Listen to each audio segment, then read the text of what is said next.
బంగ్లాదేశ్ కి మధ్య 4096 కిలోమీటర్ల సరిహద్దు ఉంది. భారతదేశానికి అత్యంత longest border line is between India and Bangladesh. Number 1. Number 2, బంగ్లాదేశ్లో ప్రస్తుతం నెలకొన్న అనిస్థితి,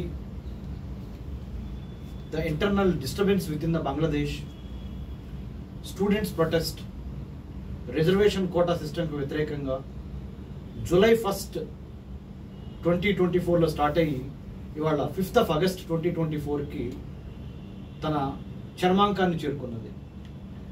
the clashes that started between different parties with in Bangladesh Awami League led by Sheikh Hasina, Bangladesh National Party or Nationalist Party మన బేగం ఖలీదా జియా, ఈ రెండు డిఫరెంట్ వర్గాలు 2009 నుంచి ఇవాల్టి వరకు, అంటే గత 15 ఏళ్ల నుంచి Sheikh Hasina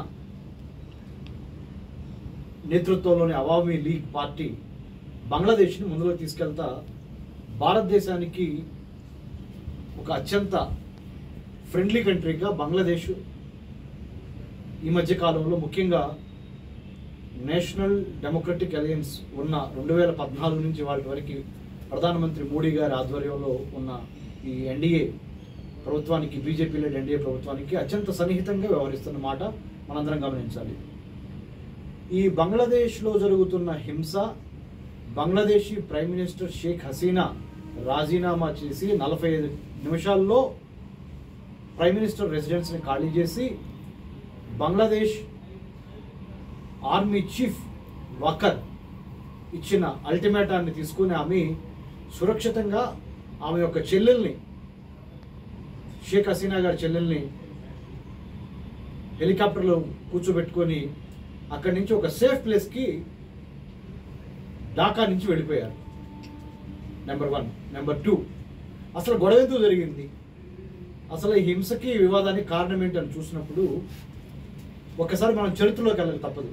when we look back in to the history of Bangladesh యొక్క చరిత్ర ఆవిర్భావము, తన చరిత్ర పరిశీలించినప్పుడు 1971లో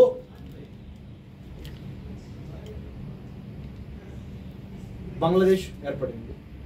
బంగ్లాదేశ్ ఏర్పాటుకు భారత్ యొక్క సైద్ధాంతిక మద్దతు కూడా మనందరికీ తెలిసిన విషయమే. అసలు గొడవ ఎందుకు జరిగింది అన్నప్పుడు, human security challenge has become a national security threat today.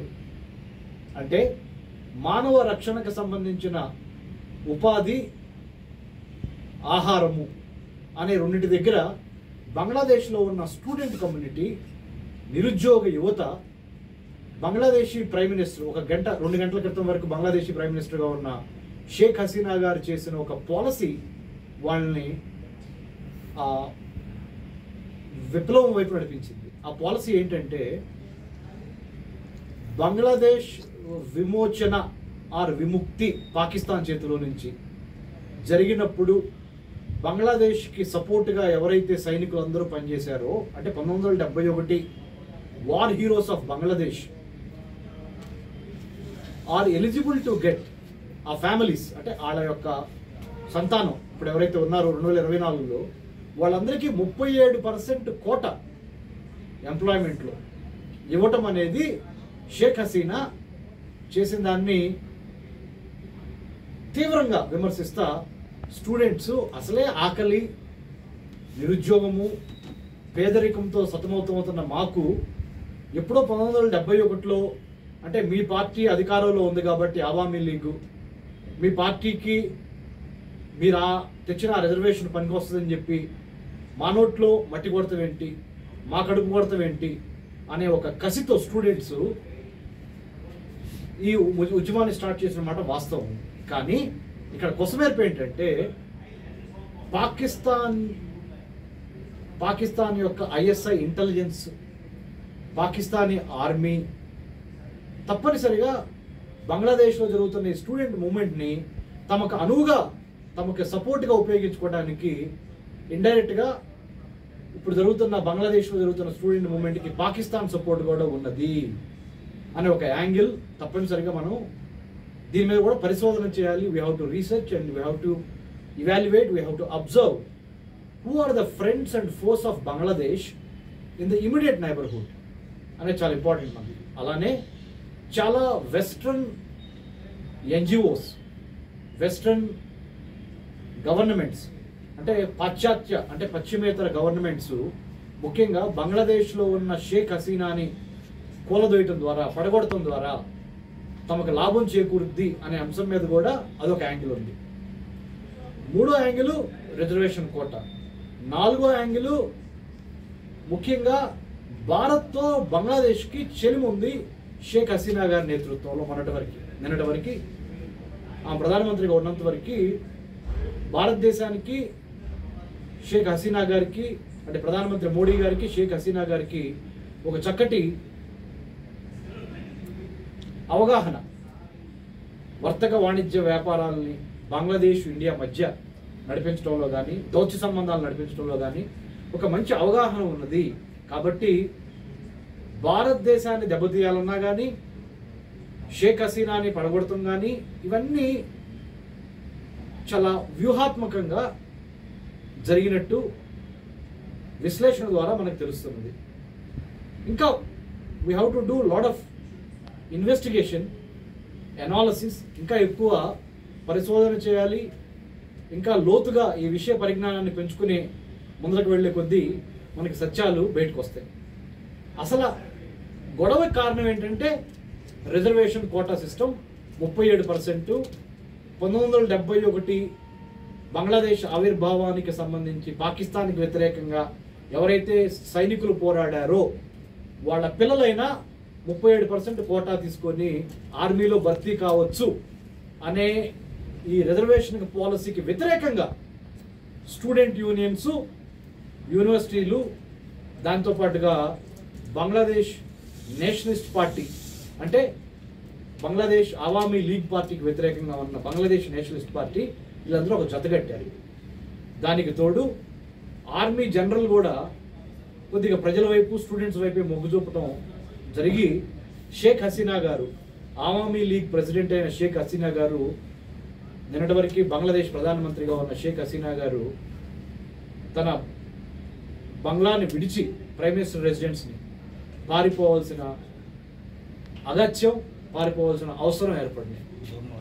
ఇండియాకి బంగ్లాదేశ్కి మధ్య 4196 కిలోమీటర్ల ల్యాండ్ బోర్డర్ ఉంది. కాబట్టి మనము చాలా జాగ్రత్తగా బంగ్లాదేశ్లో జరుగుతున్న ప్రతి అంశాన్ని విశ్లేషించి we have to get ready, get prepared with our internal security and external affairs. దేశ అంతర్గత భద్రత భారతదేశానికి సంబంధించినంత వరకు, ఎందుకంటే 4196 కిలోమీటర్ల సరిహద్దు మనకి బంగ్లాదేశ్తో ఉంది. కాబట్టి ఎఫెక్ట్ మన మీద పడకుండా బంగ్లాదేశ్లో అంతర్యుద్ధం జరిగి రేపొద్దున బంగ్లాదేశ్లో జరుగుతున్న గొడవ, హింస మితిమీరి దాని యొక్క ఆర్థిక, రాజకీయ, సామాజిక, ఉద్యోగ, వర్తక, వాణిజ్య, మతపరమైన అంశాల యొక్క ప్రభావం భారతదేశం యొక్క అంతర్గత భద్రత మీద కానీ, విదేశీ వ్యవహారాల మీద కానీ పడకుండా చూసుకోవటం చాలా చాలా అవసరం. కాబట్టి భారతదేశ ప్రజలు కూడా, భారతదేశ ప్రభుత్వము, భారతదేశంలో ఉన్న మిగతా రాష్ట్ర ప్రభుత్వాలు, తెలంగాణ కానీ, బంగ్లాదేశ్ అంటే west Bengal government, Assam government, Meghalaya government, Tripura government, ఈ గవర్నమెంట్స్ అంటే నార్త్ ఈస్ట్లో ఉన్న ఆ 7-8 రాష్ట్రాలు ఏవైతే ఉన్నాయో అవి, దానితో పాటు వెస్ట్ బెంగాల్, పశ్చిమ బెంగాల్ అతి జాగ్రత్తగా ఉండవలసిన అవసరం ఇది ఈ తరుణం. ఎందుకంటే పక్క దేశంలో జరిగే అంటే బంగ్లాదేశ్లో జరిగే గొడవ, బంగ్లాదేశ్లో జరిగే హింస, దానికి ఏమవుద్దంటే అది దాని కనుక సరైన సమయంలో మనము అదుపులోకి తీసుకురాలేకపోతే మానవ రక్షణకి సంబంధించిన విద్య, వైద్యం, ఆరోగ్యం, పర్యావరణం, వర్తకం, వాణిజ్యం, వ్యాపారం వీటన్నిటి మీద ప్రభావాన్ని చూపించి ఆ ప్రభావం భారతదేశం మీద కూడా పడి భారతదేశంలో కూడా అలజడి సృష్టించే అవకాశం తప్పనిసరిగా ఉన్నది. ఎందుకంటే మనము స్నేహితులను ఎన్నుకోవచ్చు కానీ మన ఇరుగు పొరుగు వారిని మనం ఎన్నుకోలేము. There is no other alternative except to manage your neighbours, because you can choose your friends but you cannot choose your neighbours అని ఒక నానుడు ఉంది ఆంగ్లంలో. అంటే నీ స్నేహితులు నువ్వు ఎన్నుకోవచ్చు, కానీ నీ ఇరుగు పొరుగు వారు వాళ్ళు వేల సంవత్సరాలు, వందల సంవత్సరాలు, లేకపోతే కొన్ని దశాబ్దాలుగా మనతో పాటు మన పొరుగున ఉన్నారు కాబట్టి వాళ్ళ ఇంట్లో జరిగే గొడవ కూడా, ఆ గొడవ యొక్క ప్రభావం మన ఇంటి మీద, మన సమాజం మీద, మన దేశం మీద పడే అవకాశం తప్పకుండా ఉంది. కాబట్టి జాతీయ భద్రతా సలహాదారు భారతదేశానికి అజిత్ దోవల్ సార్, భారతదేశ విదేశీ వ్యవహారాల మంత్రి డాక్టర్ ఎస్ జయశంకర్ గారు, ప్రధానమంత్రి మోడీ గారు, హోమ్ మినిస్టర్ అమిత్ షా గారు, మన ఫైనాన్స్ మినిస్టర్ నిర్మలా సీతారామన్ గారు, cabinet committee on security, national security council secretariat, జాతీయ భద్రతా మండలి చాలా ఈ విషయాన్ని చాలా సున్నితంగాను చాలా లోతుగాను పరిశీలిస్తా నెక్స్ట్ ఏం చేయాలి, తర్వాత ఏం చేయాలి అనే దాని మీద మన యొక్క వ్యూహాలని ఎప్పటికప్పుడు ఆర్మీ, నేవీ, ఎయిర్ ఫోర్స్, మన ఇంటెలిజెన్స్, మన ఐబీ, మన RAW అంటే research and analysis wing, India's external intelligence agency, all of these national security organs are very, very candidly, very objectively observing the state of affairs in Dhaka, the capital of Bangladesh, and Bangladesh as such.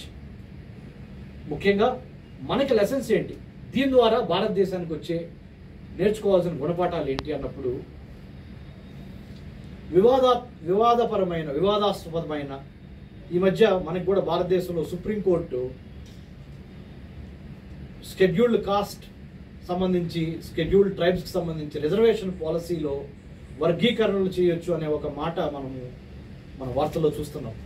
So ఇలాంటి అంశాలు మనం చాలా జాగ్రత్తగా ఉండాలి భారతదేశంలో కూడా. అంటే ఆ వర్గీకరణ అనేది సమాజంలోని అన్ని స్టేక్ హోల్డర్స్ని కలుపుకొని, సివిల్ సొసైటీ, NGO, గవర్నమెంట్, మేధావులు, కుల సంఘాలు, మత పెద్దలు అందరినీ కలిపి కూర్చోబెట్టి కూలంకుషంగా మేధోమథనం చేసి మాత్రమే ఇలాంటి వివాదాస్పదమైన అంశాలని స్పృశించాలి తప్ప otherwise we'll have to be ready for this kind of consequences in the days to come also. So it's a lesson for the Indian society as such, and government, and also other important players in the governance or public policy. So we have to watch and wait and watch. Definitely Pakistan, China భారతదేశానికి తప్పనిసరిగా శత్రువులు కాబట్టి China, Pakistan బంగ్లాదేశ్లో జరుగుతున్న అనిశ్చితి, హింస, మరి రాజకీయ పొలిటికల్ వ్యాక్యూమ్, ఎమర్జెన్సీ తరహా సిచ్యువేషన్ ఉంది కాబట్టి దాన్ని చైనా, పాకిస్తాన్ తమ వైపు వాడుకొని క్యాష్ చేసుకొని భారతదేశం మీద కూడా ఒత్తిడి తెచ్చే అవకాశాలు చాలా ఉంటాయి. కాబట్టి భారతదేశం కూడా ఈ స్థితిని గమనించి నిశ్చితంగా పరిశీలించి అంతర్గతంగా భారతదేశానికి వచ్చే ముప్పు ఏంటి, దీని మూలంగా బాహ్యపరంగా భారతదేశానికి వచ్చే ముప్పు ఏంటి అనే దాని మీద strength, weakness, opportunity, threat, swat analysis చేసి మన బలం, మన బలహీనత, మన అవకాశం, మన ఉపద్రవం ఏంటి అని ఒక బేరీజు వేసి భారతదేశానికి బంగ్లాదేశ్కి మధ్య ఉన్న 4196 కిలోమీటర్ల భూ సరిహద్దుని చాలా జాగ్రత్తగా కాపాడుకుంటా మన బోర్డర్ సెక్యూరిటీ ఫోర్స్ కానీ, లేకపోతే మన ITBP, Indo Tibetan border police కానీ, లేకపోతే మన ఇండియన్ ఆర్మీ నుంచి కానీ, లేకపోతే సశస్త్ర సీమా బల్ SSB నుంచి కానీ, ఇంకా పలుపరు పారామిలిటరీ ఏజెన్సీస్ మన దగ్గర ఉన్నాయి ఆర్మీతో పాటుగా, వాటన్నిటిని జాగ్రత్తతో ముందుకు నడిపించి మన ల్యాండ్ బోర్డర్ని మనం కాపాడుకుంటా, ఉగ్రవాదుల్ని ఈ సరిహద్దు దాటి లోపలికి రాకుండా మనం కాపాడుకుంటా, రాడ్ క్లిఫ్ లైన్ అంటారు దీన్ని, భారతదేశానికి పాకిస్తాన్కి మధ్య ఉన్నదాన్ని లైన్ ఆఫ్ కంట్రోల్ అంటే, భారతదేశానికి చైనాకి మధ్య ఉన్న బోర్డర్ని లైన్ ఆఫ్ యాక్చువల్ కంట్రోల్ అంటే, భారతదేశానికి బంగ్లాదేశ్కి మధ్య ఉన్నదాన్ని రాడ్ క్లిఫ్ లైన్ అంటారు. సో ఈ రాడ్క్లిఫ్ లైన్లో international border between India and Bangladesh of 4,196 kilometers in stretch should be on guard day in and day out, and then we should be very watchful and careful. Whatever is happening in Bangladesh will have the ramifications and implications for India's internal security as such and India's external affairs also. Thank you. Jai Hind, Dr. Ramesh Kaniganti, International Relations Analyst.